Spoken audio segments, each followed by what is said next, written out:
connection with the overall university libraries, and also with the Osher Lifelong Learning Institute. Jennifer DeSano is the director of that. And our panel, we're missing one person. We're hoping that he's going to arrive soon. But our panel are all members of OLLI. Dr. Shrag will introduce them. So the format of the program is going to be that we're going to have Dr. Shrag conduct a panel discussion with our people here. And they're going to talk about 1968 and other civil rights events and what they've experienced. And then after that, we will have time for question and answer from the audience. And then, if you're still ready to go, we have an exhibit in the special collections area, and I'll be able to take you on a tour of that. So the idea is for all of this to end about 5, and then the tour can happen after that. Okay? So I appreciate Dr. Shrag from the History Department being here to facilitate this event, and I'll just give you a brief background about him. He was born and raised in Washington, D.C., as some of our other panelists were. He received his A.B. from Harvard University and Ph.D. from Columbia University in history. And Dr. Shrag studies cities, technology, and public policy in the United States in the 19th, 20th, and 21st centuries. He's the author of 2 books, The Great Society Subway, A History of the Washington Metro, and another book is Ethical Imperialism, Institutional Review Boards, and the Social Sciences from 1965 to 2009.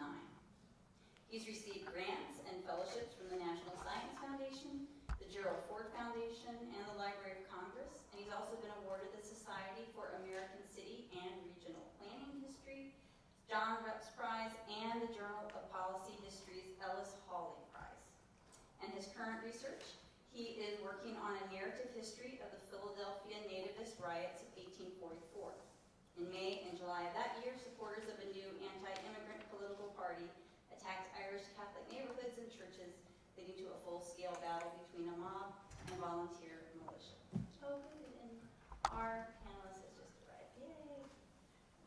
So I will turn this over to Dr. Shrag, and we'll proceed from there. Thank you. Great. Well, thank you all for turning out on this rainy afternoon. So this is a very exciting year for anniversaries. Obviously, we have all the 50th anniversary of 1968, which brings us here, plus the 100th anniversary of 1918 that you may have been reading about. So it's just great to have this chance to reflect on all that happened in the tumultuous year of 1968, especially some of the social movements and the civil rights movement that is the focus of the exhibit.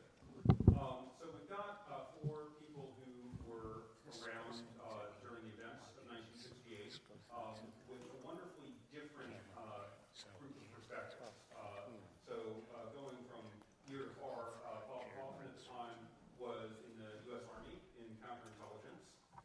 He later went to Vietnam, but in 1968 was doing domestic work at a time when many Americans, including Cyrus Vance of the Department of the Army, thought that things were bad enough that we might have full-scale civil war, certainly Army involvement in civil disorders. Marguerite Johnson was at Howard University at the time, obviously one of the great black universities in this country, and a focus of a lot of civil rights activism going back certainly to the early 20th century, many would argue, from its founding in Reconstruction. And also, of course, right there in the middle of D.C., near where some of the worst rioting took place in April of 1968. Jeremy Remson was in the D.C. National Guard at the time, which, of course, played a role both in trying to deal with the riots, but also in, I believe, more peaceful, controlling or helping out with more peaceful demonstrations. So we will hear his perspective. And then we're lucky to just have the arrival of Bob Frye, who in 1967 moved to Reston, which was a planned community that recently celebrated its 50th anniversary, and we have a lot of documentation here in the library about the founding. Of course, Reston was founded in Virginia, which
A lot. And then again, being old, maybe it's not so much. Now, you asked for a memory, and I'll give you a paired one because my wife always likes the first one. It was the 4th of April in '68, which you probably recall that date. Martin Luther King was assassinated. I was on duty in Minneapolis, St. Paul, at a field office of the 113th MI Group, who used at background investigations and domestic intelligence. It was authorized back then. I had just been to a movie on Post and came home about 9 o'clock. My roommate's going, "Bats, the phones are ringing crazy." He said, "They want you at the office." And I'm going, "Why?" And he said, "Somebody got killed." And I said, "Okay. Who?" "I don't know, some black guy." "Okay, but they want you." So, zip in the car, drive down to the office on Post, and stayed there most of the night. And one of the big things that had been laid out from headquarters in Chicago was they wanted to know what the status was of the black population in the cities where we had resident agents, or background investigators, whatever. But they wanted a sensing of what was going on. And we covered North Dakota, South Dakota, Iowa, Wisconsin, and Minnesota. So my job was to call up my people and find out have them check with the law authorities and find out how are things going, guys. So we did that, except I had one guy, Floyd, in Rapid City. Floyd often had to go off on runs and spend several days running down leads and people because it's a pretty big space out there. I got his wife. She said, "I don't know where he is." I said, "Do you know motels he might stay at?" "Yeah." She gave me a half a dozen. I finally, on the third one, got his hotel, which is now 1:30 in the morning. And I said, "Floyd, we got a problem." He'd gone to bed. I said, "Martin Luther King was killed. I need to know what the status of the black population in Rapid City is." He said, "Okay, I'll get back to you." So he called, and within 5 minutes he's back to me. And I say, "Floyd, what's going on?" He said, "He's asleep." One guy in Rapid City. He's asleep. Okay. Other places, not so much so. That's one. The other one that's probably more telling was I got shot at more in Chicago during the Martin Luther King riots than I did in Vietnam. And they came a lot closer to me. I took a 5-man team down 2 days after he was killed because it was all federalized. And one of the things they had us do was they had a map of Chicago, the city map, only blown up probably to the size of from that wall to about that gray speaker up there. And about 12 feet tall, humongous. Everything was there. And they had little pins in it, each pin colored. Okay, white for a gathering, then red for rioting, black for looting, and green for shooting, and a couple others. Okay, but you can follow the pattern of what was going on by the pins coming up. Gathering, okay, bigger gathering, noisy. Okay, now they are breaking into stores. Okay, now there's looting. Okay, now the looting is done, and there's a fire. Now the police are coming in the fire trucks. Well, they had us a little humpback, Valiant hop-toed, two-way radio cars. And out we went with the local guy driving and so on, and calling back in on our route. And sure enough, all those things progressed. And when we saw them breaking into the stores and called it, "They're breaking in up here off of Euclid and so, okay. And the next time around, sure enough, there's a fire. And we called that in. And the next round through, as we approached the area, I hear these funny noises. Ding, ding, ding. We're taking rounds. And my driver's not stupid, he floored it. And we blew through the area, and I'm yelling into the little mic saying, "We're taking rounds up here." And they're going, "Okay, well, next time around, let us know what happened." "We're not coming around again." "But you guys are armed." "Yeah, we brought our pistols. But guess what? Nobody gave us any bullets because you didn't want a special agent getting into a fight with anybody." So that's my story. You're sticking to it, right? Yeah, stick to it. Okay. Now, I was 17 when I started, my freshman year. April rolls around, I finally turned 18, which is great and wonderful. Howard University is in the middle of the riot that's going on. I'm on the 4th floor of my dorm. I'm watching the fires, the smoke. Not really upset because, that's kind of off there where the stores are. Nothing's going to happen on campus. Problem, the reservoir is next to my dorm. So I'm looking out the window, and what looks to me like tanks, because I don't have a military background, is coming down the street filled with troops, and by now, they have been shooting at demonstrators on other campuses, and there have been fatalities. And I'm getting slightly nervous. They actually were troop carriers, but I didn't understand the difference between a troop carrier or, tactical things. The fear was that the students would poison the reservoir.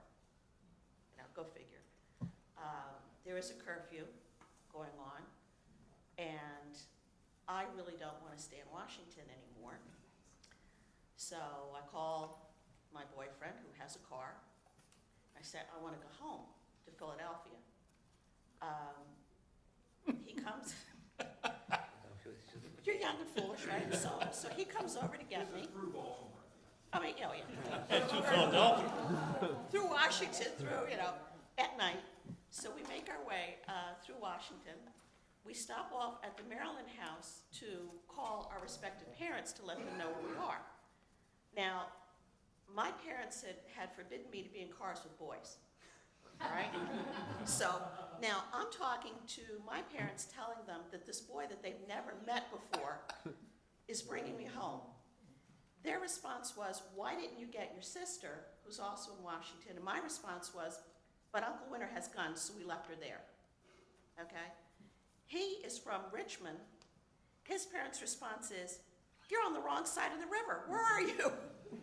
So that's one of my favorite of my many memories of 1968 and all the different demonstrations. And I guess my second favorite memory, we did take over the administration building. At one point, we occupied and took over the administration building.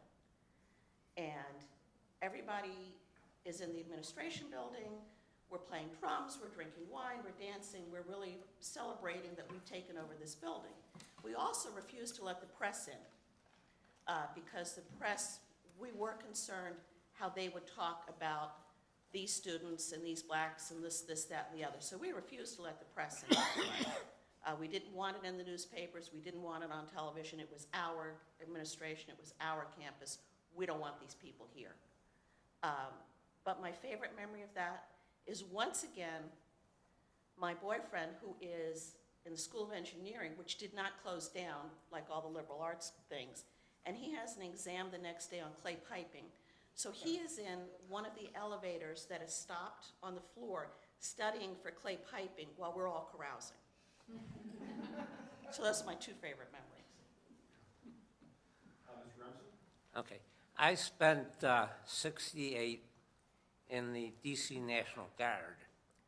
And one of the disadvantages of that was we were involved in facilitating all of the civil rights activity, but unfortunately, we never got to hear Martin Luther King's speech or really interact with the people who were involved in that. I did, however, spend quite a bit of time with the DC police.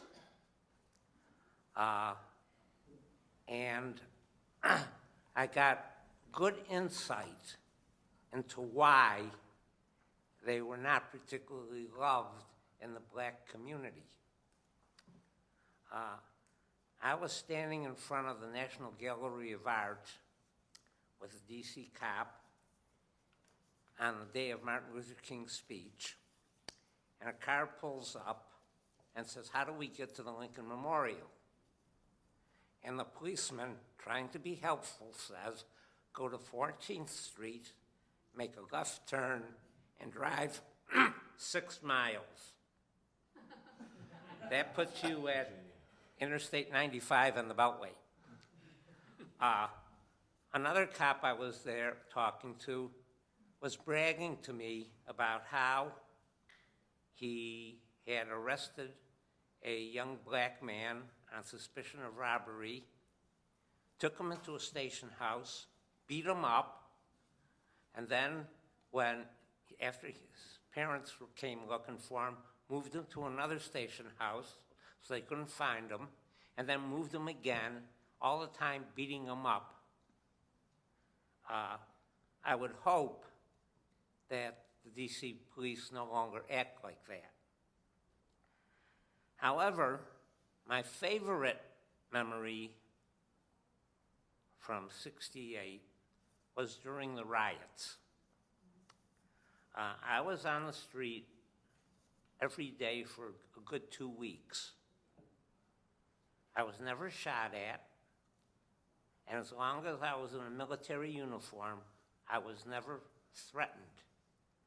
And what impressed me more than anything else, a number of black people came up to me and apologized for what was going on that required me to take off time from work to be on the street.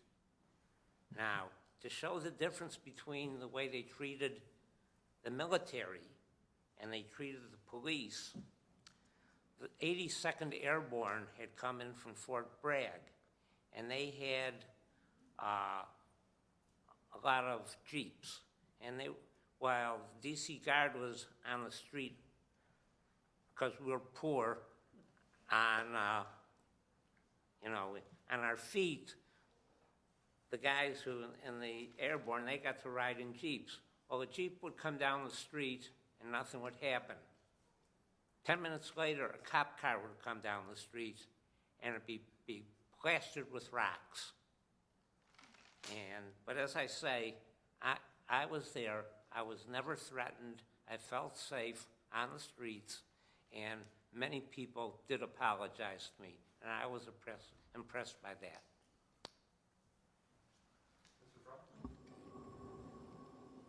Yeah, I'll try to be reasonably brief.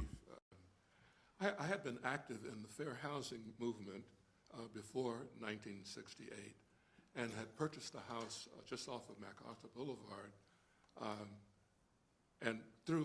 There were groups called like Northwest Washington Fair Housing and Suburban Maryland Fair Housing who would pick you up, a black family up, take us to houses for sale, which whites would sell to black people. At the time, the housing for blacks was really overpriced and not very good. At any rate, we bought a house just off of MacArthur Boulevard, made a mistake of driving out to Reston after church one Sunday, fell in love with it, and moved to Reston. Of course, my neighbors there off of MacArthur Boulevard wondered, why were we leaving? Because in order to move in, we had a police escort. It was like the police car, the moving van, and my car, and we came to the house, we moved in. Some people had threatened to wreck the house if we moved in. At any rate, we wound up in Reston. At the time, I was working on a contract in College Park, Maryland, and I think I was coming back from lunch, and we were in a building that had a radio station, and all sorts of people came to the radio station. And as I was coming back from lunch, I saw these guys with guns, getting in the elevator, coming in the building with guns. And I said, what happened? They said they're rioting. The blacks are rioting in Washington, D.C. Now here, I'm about the only black guy in the building, okay? And if they wanted to shoot a black guy, I guess I was going to be the one. At any rate, I swiftly collected my things and got in my car. But, College Park is on the opposite side of the Beltway from the Reston Route 7 exit. And of course, I was not the only person who was fleeing D.C. And so it was like bumper to bumper from College Park to Route 7 for me to go home. And a lot of furtive looks between drivers, you know, if it were a black driver next to me, I felt reasonably safe. If it was a white driver next to me, they looked very askance at me. No one knew how widespread the rioting and the shooting would be. And so my most memorable occasion right then was trying to make it home with the riots going on. There's more to my story in that a lot of things came out of, in Reston and in Fairfax County, came out of that day, but maybe I'll have a chance to talk a little bit about it later on. Well, these are wonderful stories. Let me say that for a historian, our profession has sometimes been described as the study of change over time. The time part is fairly easy. The change is really hard. Most people, you know, it's hard to convince them to change their toothpaste, much less to change their ideas. So I want to pick up on that theme. I think I'll start with Ms. Johnson, because what were you trying to change by taking over the administration building? Like, what were the substantive grievances? But then the other question that always goes with this is, whom were you trying to persuade? Who was your audience for that, if not the press? Because a lot of demonstrations, such as the 1963 march, was seeking as much press as possible. So I'm fascinated that you did not want the press. You were trying for some other audience for your performance. It was not, first of all, it was not a performance, okay? We were very serious about wanting to change the culture and the curriculum for the college. It really was a change between what we perceived as an old, more conciliatory towards the Caucasian population, more conciliatory towards the old way of doing things, to this new Black power, Black history, being more aggressive, not, you know, still Martin Luther King peaceful demonstration, but still being more aggressive and being more assertive. We didn't want the press there because, as we saw it, the Caucasian press played up the idea, as we saw in earlier parts of 67 and 68, everything's violent. Be scared of these people. We didn't want them there. We felt that they would distort the message that we got across. We wanted a new president. We wanted a different administration. We didn't want the administration, the professors, the whatever, that our parents had and our grandparents had. That basically was, we wanted change.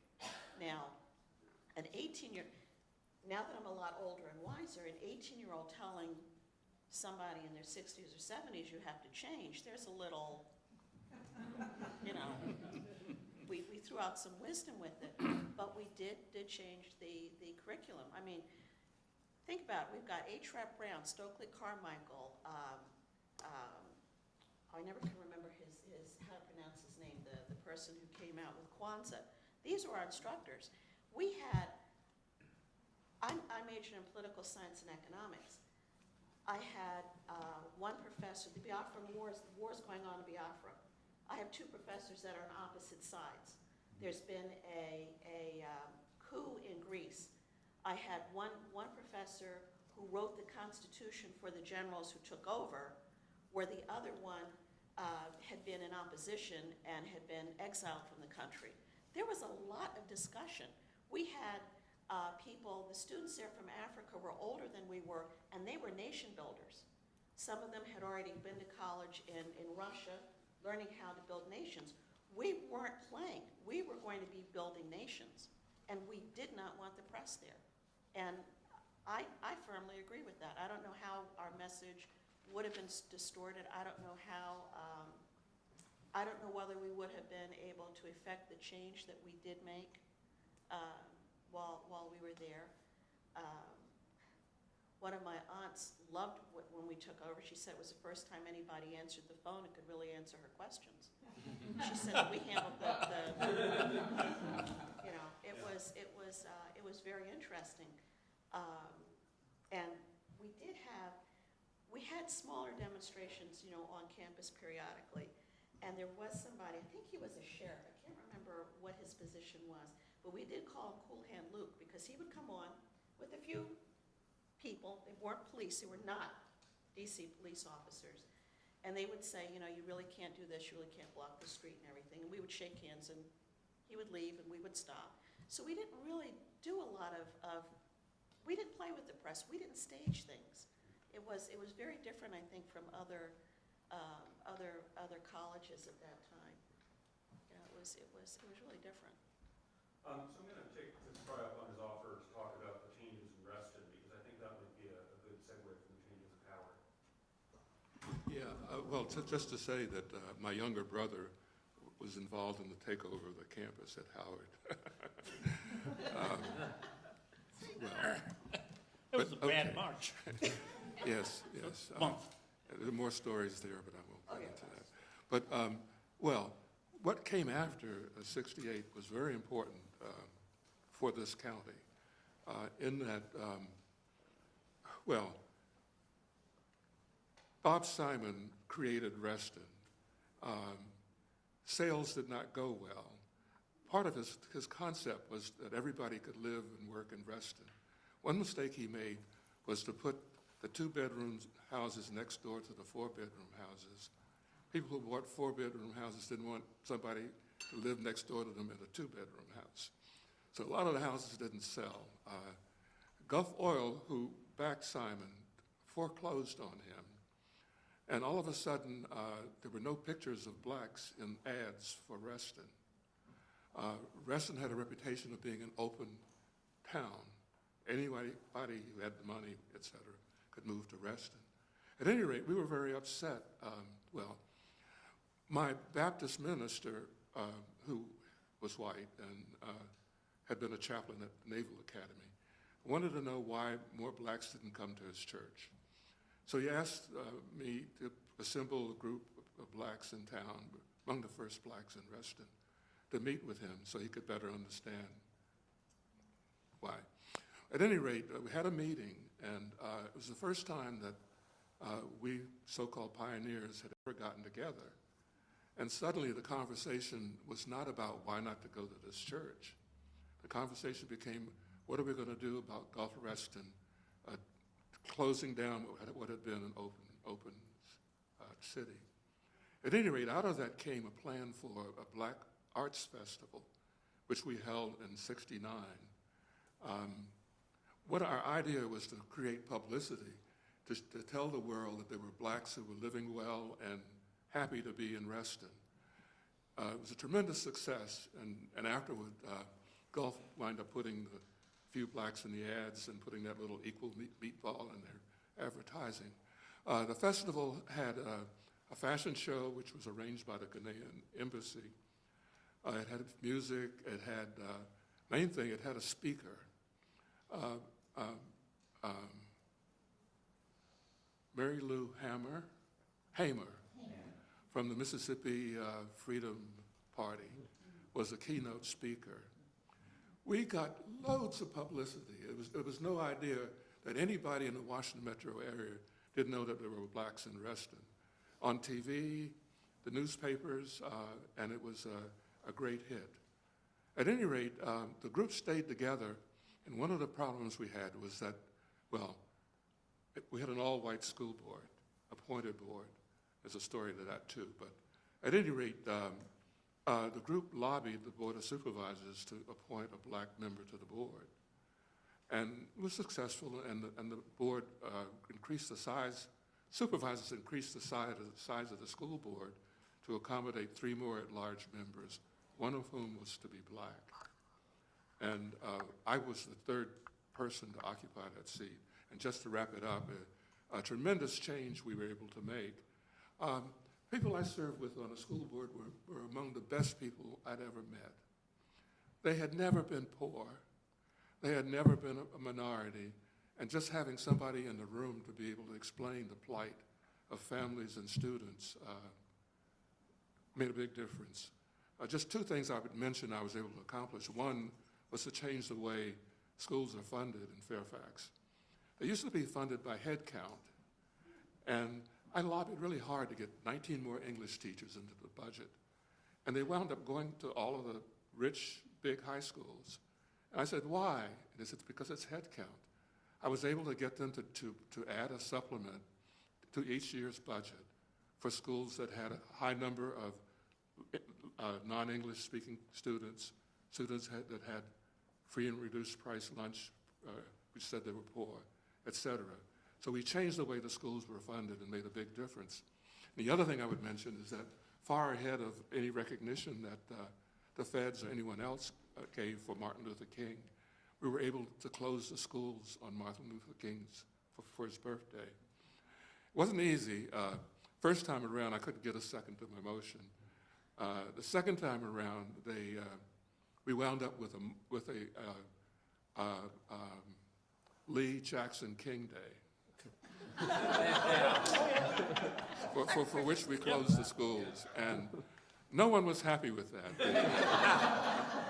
The Monday, you know. Yeah, the Southern Heritage people were very upset to have King added, and of course, a lot of the other folks didn't want to have King to be with the others. So at any rate, keep coming back each year, and finally we got a Martin Luther King Day, which we closed the schools on, which I think changed the atmosphere, at least within the schools.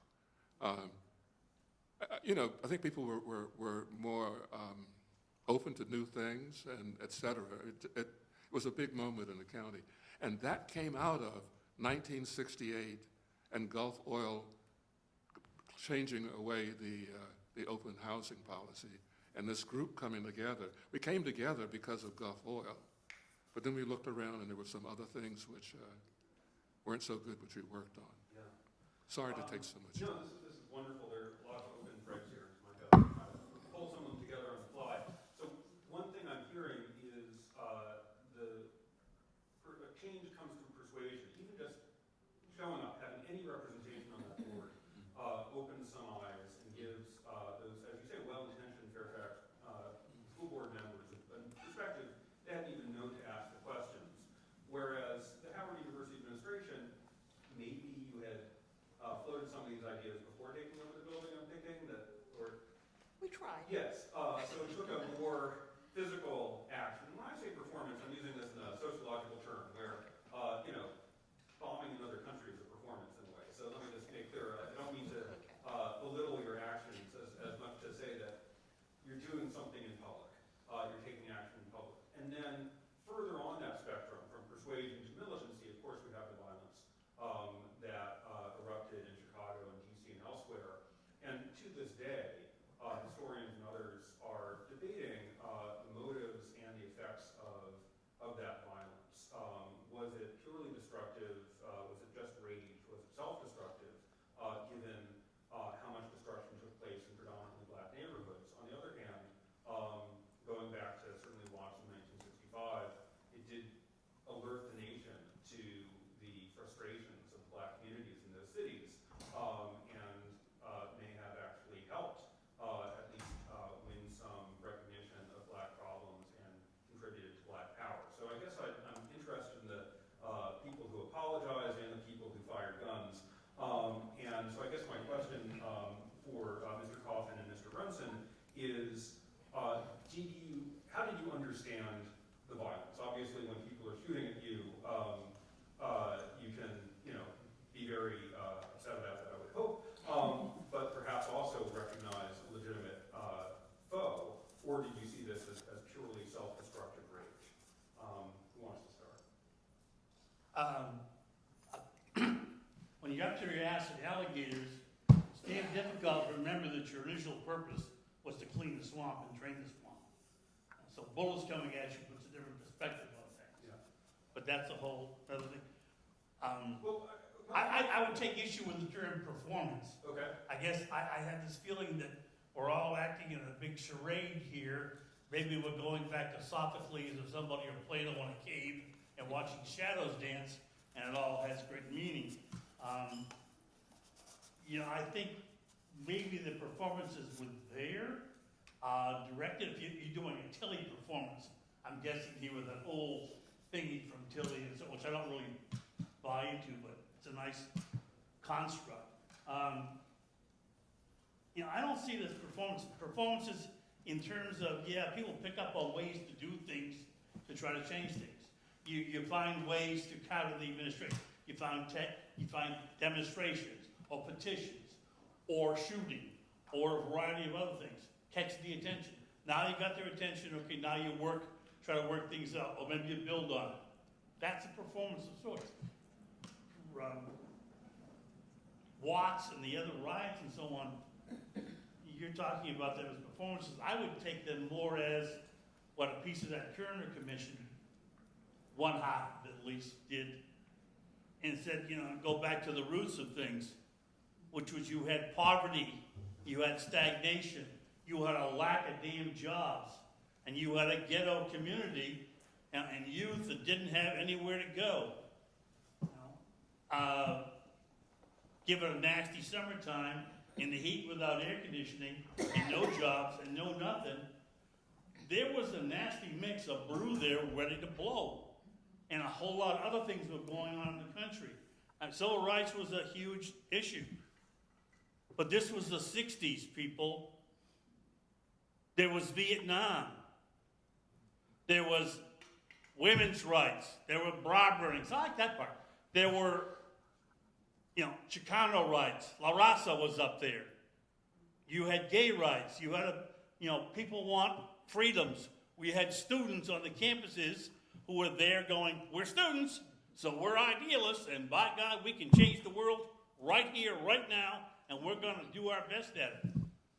You had all that, the war, you had, things happening, you had communism, you had the fear of the bomb, you had half a dozen other things that I think I passed by here, but they're all happening in the 60s, and they're all building, and suddenly there are little explosions along the way.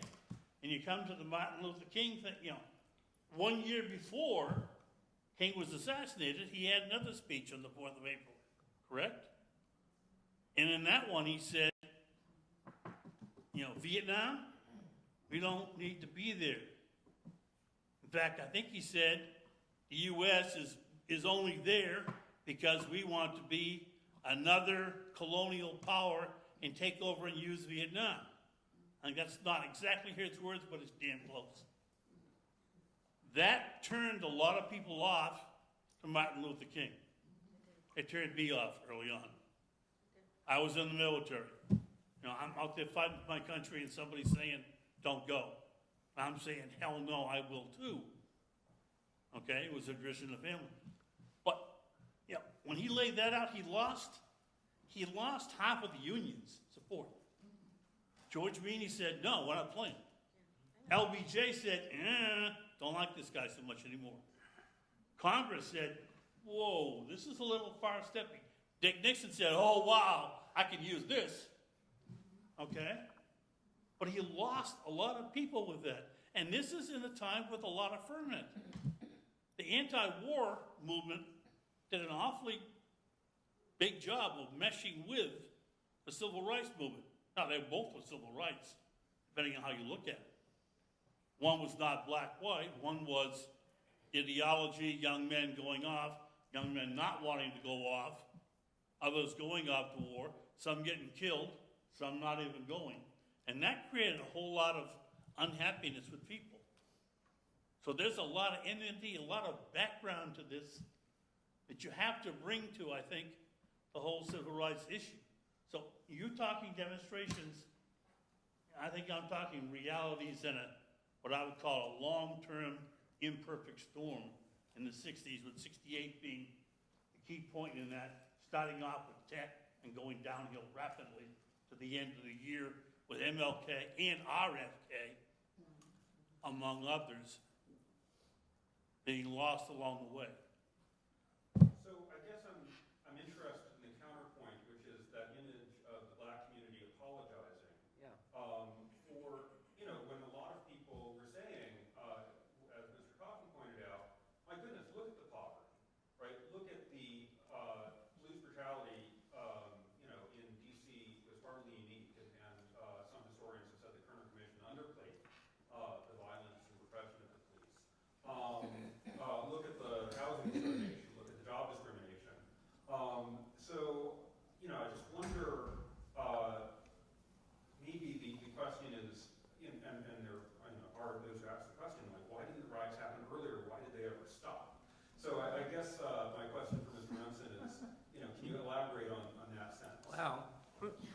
say this. I'm going to go back to 1956.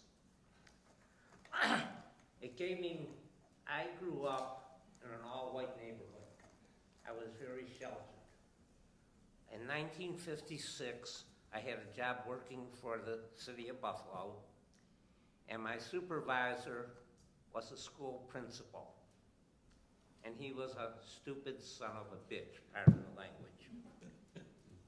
He was at principal of the elementary school in the superintendent of schools district. And one of the things he did is when people came in to visit the school, he would come in and say, this is so-and-so, his father is a mayor. This is so-and-so, his father's a city councilman. The parents, who were Joe Manch's superintendent of schools neighbors, went down, sat in his living room, talked to him, and they moved this guy out. About 3 months later, there was a sit-in in Joe Manch's office. Why? They sent him to one of the poorer school districts, all black, and the black children had to put up with this guy that nobody else had. And I remember my father saying, they're sitting in the superintendent's office. That's terrible. And I looked at my father and I said, hey, those people, they don't know Joe Manch. They can't go sit in his living room and talk to him. That is the only place they can do it. And that was really my first introduction to the problems that the black community faces. Now, the other thing that I thought people should be aware of, when Martin Luther King was killed, it was Wednesday. Wednesday night is administrative night for the DC Guard. So all the officers and sergeants have to be in the armory. A number of the black sergeants said to me, don't go home, you shouldn't go home, there's going to be a riot tomorrow. They knew it was coming. And it was coming because Martin Luther King, at least from my point of view, was offering hope to the black community. This hope was snuffed out. And here you have a community which was being abused by the DC police, to a certain extent may have been, and this I don't know for sure, taken advantage of by white store owners. There weren't black owners. And it was a powerless community. And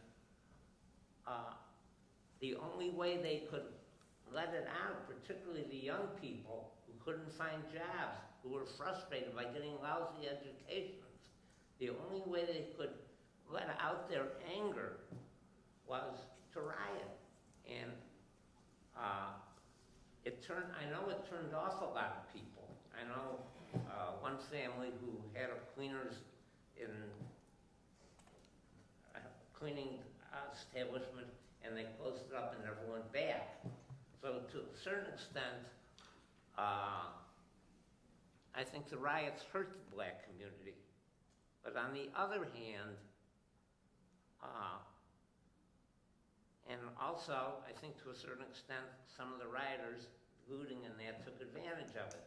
But I think it was completely understandable, because when the sergeants I was talking with, they knew the frustrations of the people in the area, and they knew what was going to happen. Yet, the black people I came in contact with said, you know, you're not the cause of this. The police are. And they knew I was being inconvenienced, and to a certain extent, to help them. And that's why they apologized to me, because they knew we were there to try to make sure that there were no more fires and houses being burned down, that they'd be able to go to the grocery store tomorrow and buy something, a quart of milk.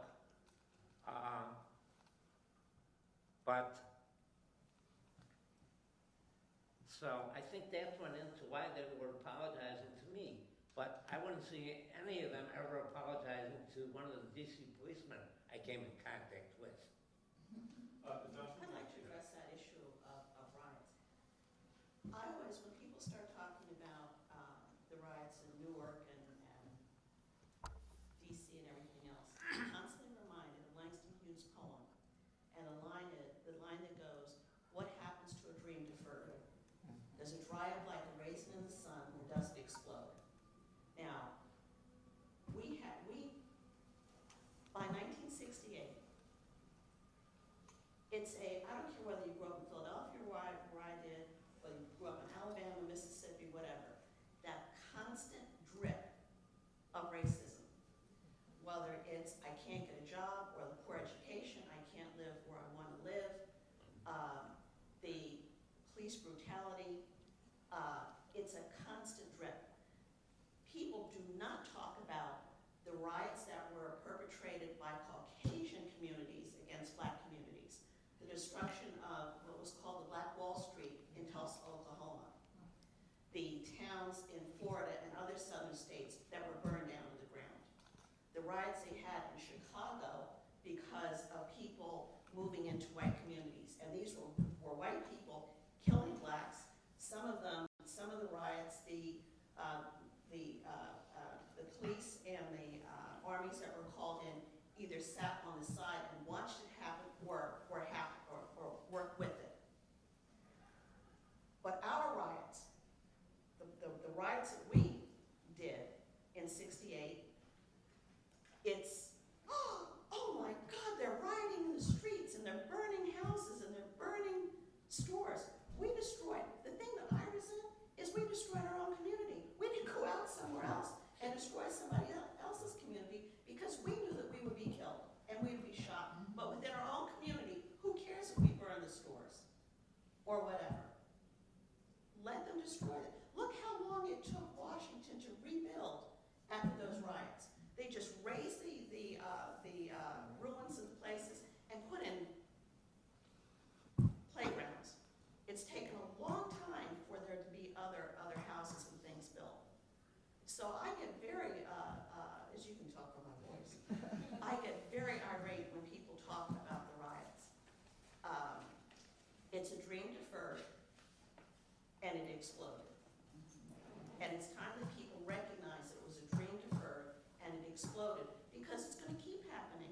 If you don't change behavior, if you keep people suppressed, oppressed. I mean, Fannie Lou Hamer is one of my heroes. I mean, you've got someone who was beaten, unemployed, whatever, for just trying to vote. And then you expect us to be quiet and not riot? Give me a break. It's not going to happen. So, I don't yeah. know that I even got caught up by the microphone because I'm so far away. I think you can. So I want to give a chance for the audience to either pose a question to the panel or share some of your own memories of the period. So I'm going to... Can I make... And I'm just going to... Excuse me. It's okay. I'd like to tell one other story I came in contact with. I was in the Army, and I was stationed in Fort Polk, Louisiana. Now, I had never been south of the Mason-Dixon line before that. And we were going home over Christmas, and we were on the railroad. And the railroad, of course, was integrated. We had to change trains in a town called Texarkana. So there were 4 of us that went out to eat. And we went into a restaurant, and the guy looked at us and said, "Goodbye, we choose not to serve you." And we went to another restaurant, and they said, "Goodbye, we're not going to serve you." Why? There was one black soldier with us. And finally, he said, look, I know I can go to eat, you go eat somewhere. Well, we finally went and decided to eat in the railroad station. But I'll never forget that, and I just can't imagine how people could go through life having to have that type of insult on a daily basis. And what year was that, Mr. Ernst? What? What year was that experience?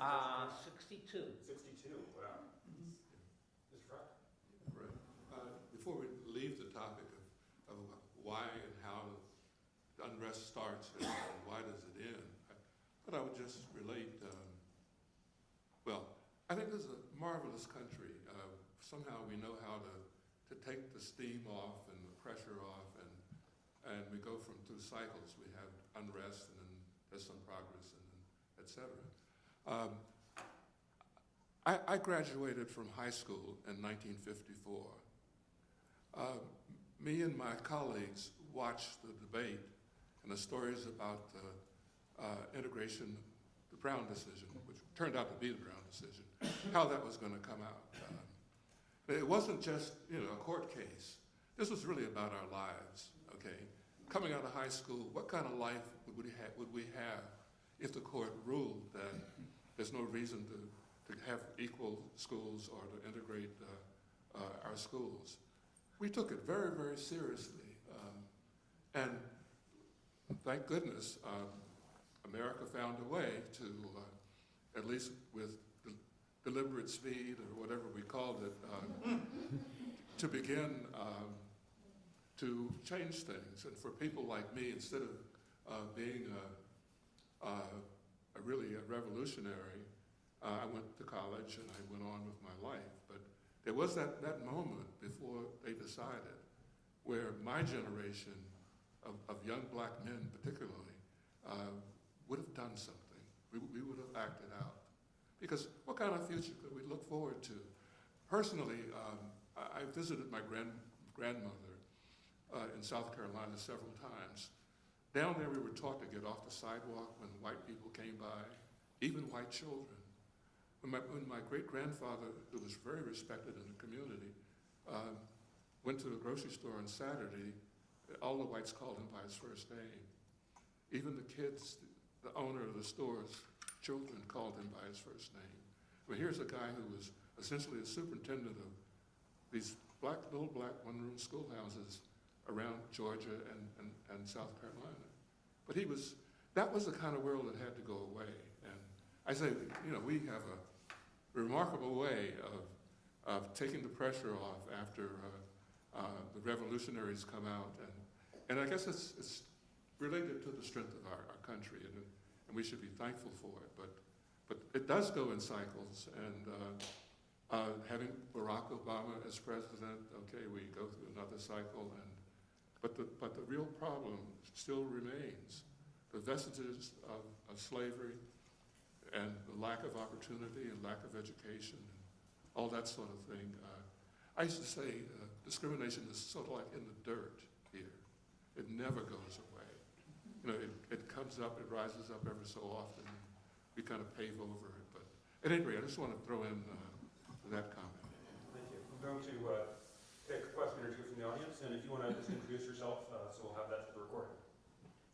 Hi, my name is Lorraine.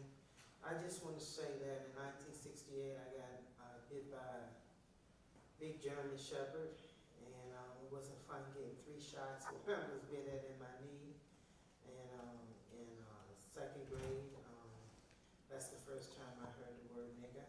I was called that about someone saying you're a black nigger. I went home and asked my mother what that was, and then shortly after that, I saw Roots and Miss Jane Pittman or something other around there, and I was angry about it, so I went to the police station and thought I would let them know how I felt about it.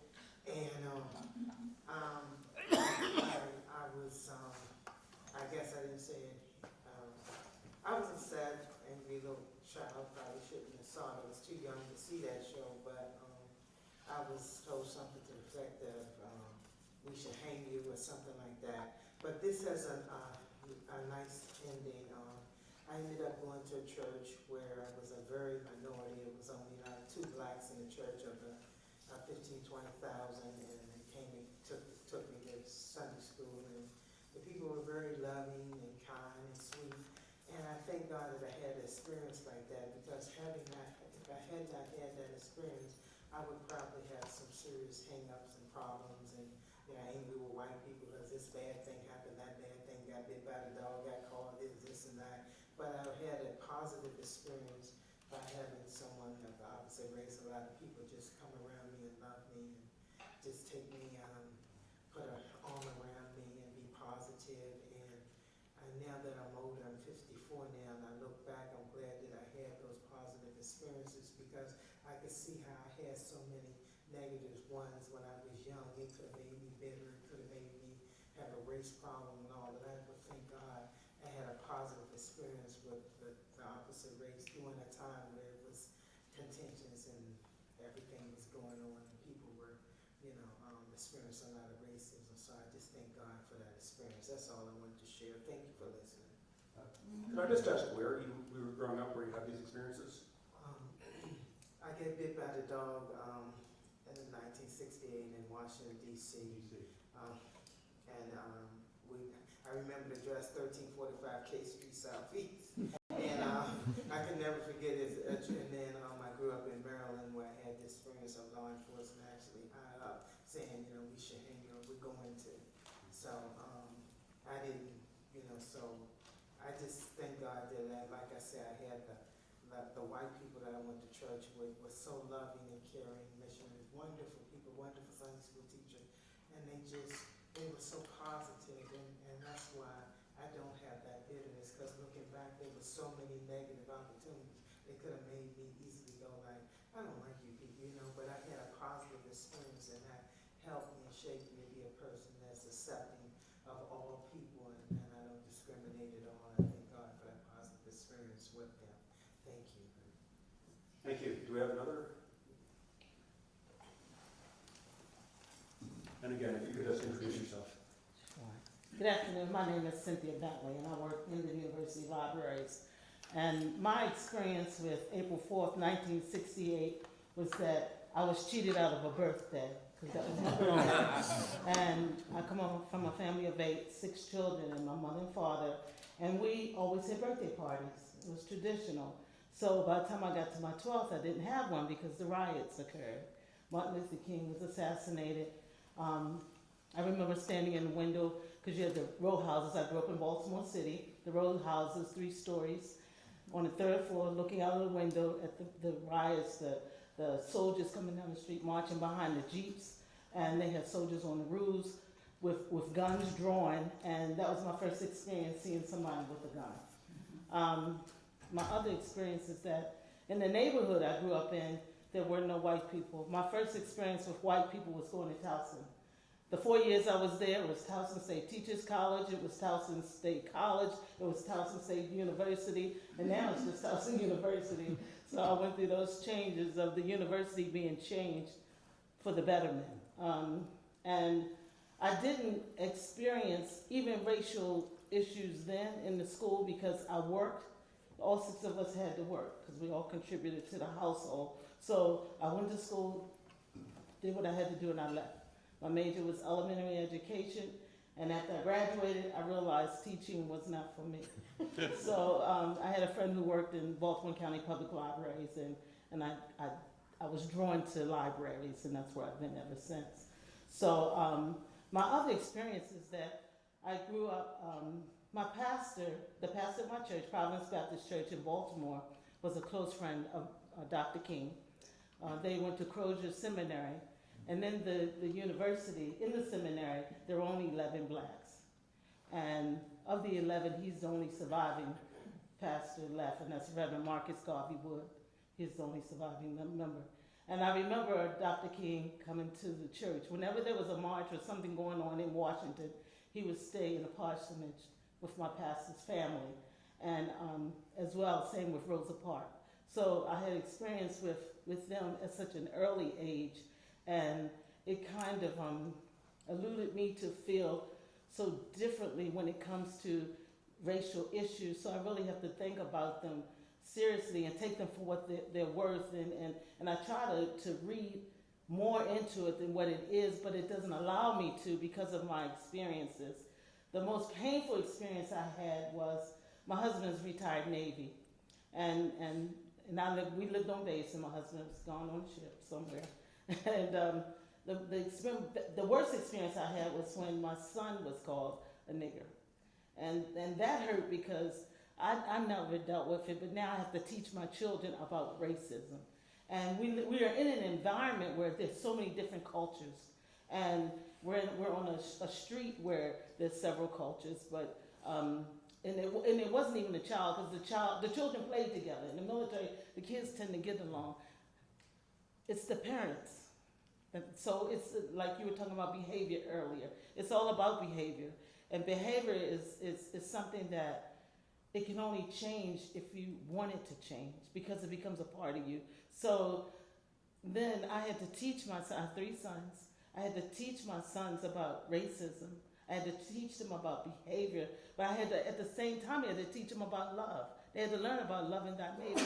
They have to love others in spite of how they're being treated. But as long as they love their neighbor in spite of being ridiculed, being hated, it helps them to grow strong as an individual and not see everybody as a whole.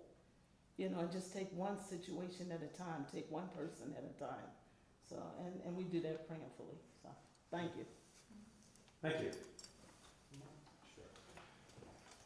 Niga, if you could introduce yourself. Yes, I'm Carl Hackenpom, a student at George Mason University. No older student, if you hadn't noticed. In any event, I was going to say a little bit different observation, but I moved to Washington in 1980 as an attorney for the Department of Agriculture, 14th and Independence Avenue. And when I got to the office, not necessarily the first day, but within, during that year or for some years afterwards, people and, my peers and what have you would talk about the riots in 1968, even though they were years old at that point. But I think thinking back on it now, reflecting on it, I think it was a way to talk about racial relations without talking about racial relations directly. It was almost a proxy. And a lot of that talk fell into patterns, almost coded patterns. So it was an opportunity for an educated white person who might have some racially undesirable tendencies to give voice to that without appearing to be a racist, right? And it also gave opportunities for some of the African Americans, we call them black men, but black people to talk about their role and their position in society without being confrontational, if you will. And so I think that might be interesting, whether it's true or not. I think it might be true. But related to that is, at some point that died out. I remember it very distinctly as being a prominent part of discourse in the early 80s. And then at some point we engaged in the discourse much more directly. Certainly today, people are not embarrassed to talk about racial relations. We don't need 1968 riots as a jumping off point. And I'm not clear when that is, when it was. You're a historian, maybe you can think about this. You could possibly be studied just by modern numerical calculations, how many hits every 5 years, on 1968 riots. And but anyways, this interesting to me. Thank you. Thank you all. I'm going to pick up on that last one because, as a history teacher, one of the challenges we have is what to say about Martin Luther King. The children today, because of the work that some of you have done, certainly my kids in the public schools, and I think it's around the country, have today learn about King, treat him, they all learn about the King of 1963, the nonviolence, the inclusiveness, and when they get to college, we try to teach the King of 1967, the Riverside Church speech, and the King of 1966 in Chicago, and the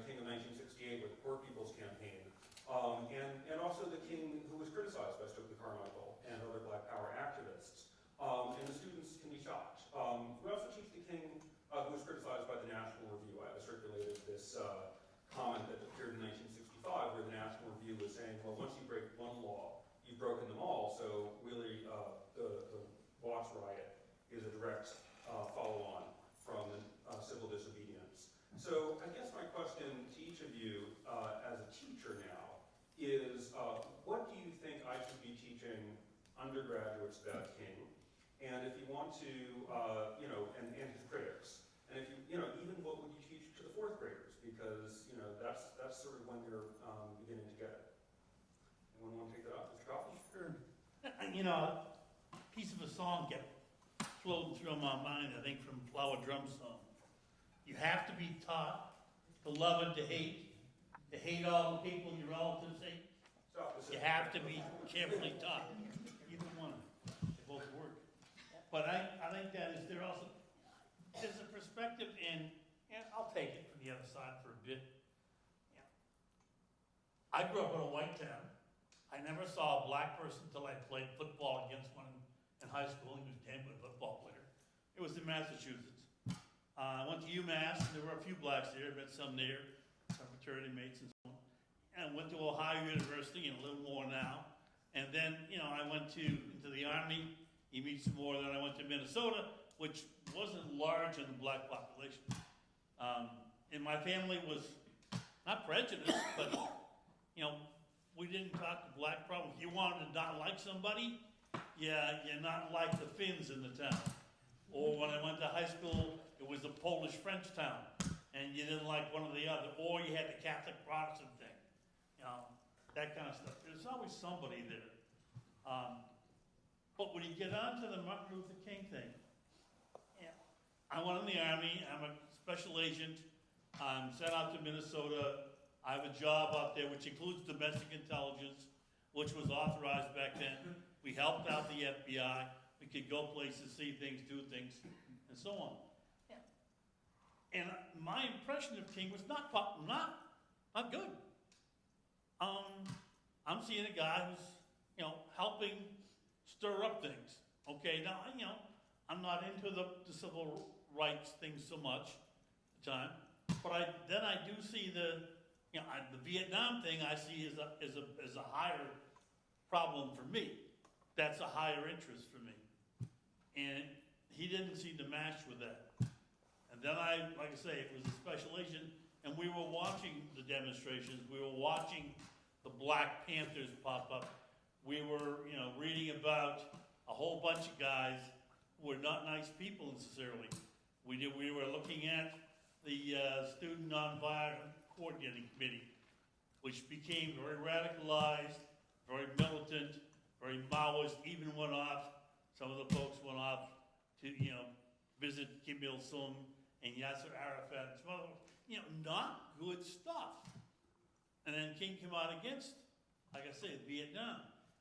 So the impression there from one white guy, who's investigating things, I'm seeing damage to my country out here, underpinnings of the country, falling away. The center gives way, if you would, falls apart, flies apart. And that's happening.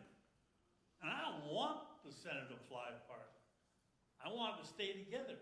I don't want to see, as some said, and in some political, not necessarily National Review or others, were saying that, we're looking at two countries. One black, one white. That came up also.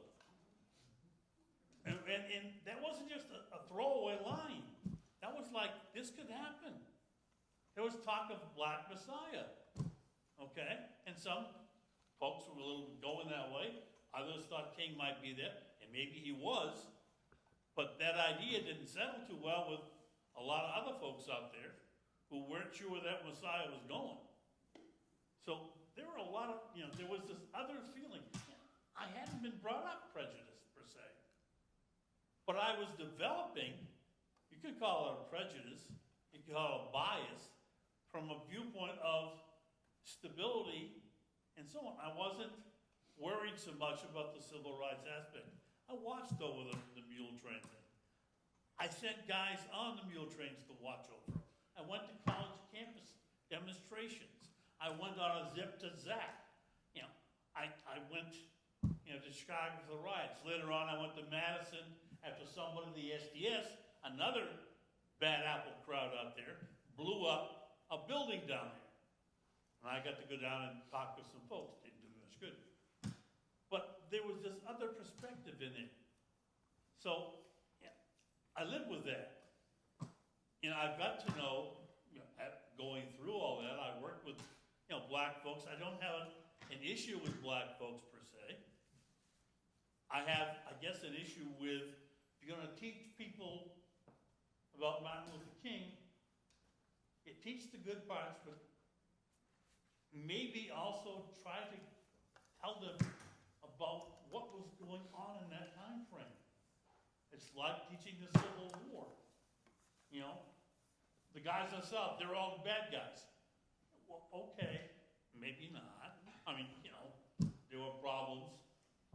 Any issue, try to find the other side, at least put it out there, and let the kids know. Let the kids know that this was a bad time. There were a lot of other things going on at the time, and they kind of melded into it and set a background for things that happened during that time frame, where folks who were out there going, okay, which side do I fall on? Where am I? It's not a demonstration. It's not a silly-ass game. It's not somebody playing theater or social justice programs, not social justice, social history, if you would. You're not trying to figure things out. You were trying to find what's the way through here. How do we solve this problem? Yeah, and you realize that, yes, there is a major issue with the black population. I've taught a bunch of this. I've taught history. I've taught film studies, and I included every time Separate But Equal, which I love as a movie. Heart-wrencher. The ending is, I'm sorry, the kids down in South Carolina are still going to, segregated schools in the 2000s, even though it shouldn't have happened that way. I've taught those things. I have some understanding, empathy with that. No, I didn't live the part. The nearest I came to living the part of being black was when I came back from Vietnam and people spit at me. I didn't take that well. Still don't. Anyway. Now, I think that when you're I really like it to happen on a high school level, but definitely by college, I think that the evolution of Martin Luther King should be taught. I mean, partly because students should learn that people evolve, they change, they improve as time goes on. And it is an interesting trajectory, his life. What gets me sometimes is we focus only on Martin Luther King when there were other people at the same time that were effecting such great change. Can I ask you specifically, what was his image prior to his death in that last year or two of his life at Howard University? Were students admiring him or criticizing him? He was one of many. We didn't criticize him. It wasn't that we criticized him. It wasn't that we admired him. He was one of many of the change makers, I think is a word that people use now. He was one of many. At that point, we were really curious to hear from the newer, more aggressive, assertive people. But he was still part of our history, still a motivating factor, still appreciated for starting so many things. But I dislike the way that we're only allowed one hero, one leader, one whatever, when we have many people to admire, many people to be heroes. And Martin Luther King is not the only one. I really like Malcolm X and how he was developing. And I really resent his assassination because I think that he could have effected great change as he was developing, becoming less militant, whatever. I feel that in our American history, black and white, we have been deprived of a number of heroes. And I think that we should be teaching children that we have more than, that Martin Luther King is not the only one. And I think that the total history, the whole trajectory of his life should be taught, warts and all,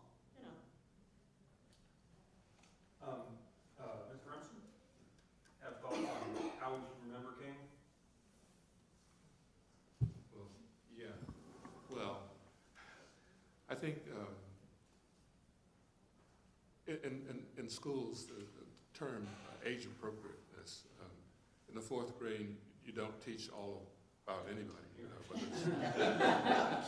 whether it's Thomas Jefferson or whatever. But when young people get to be older, they should teach about the whole person.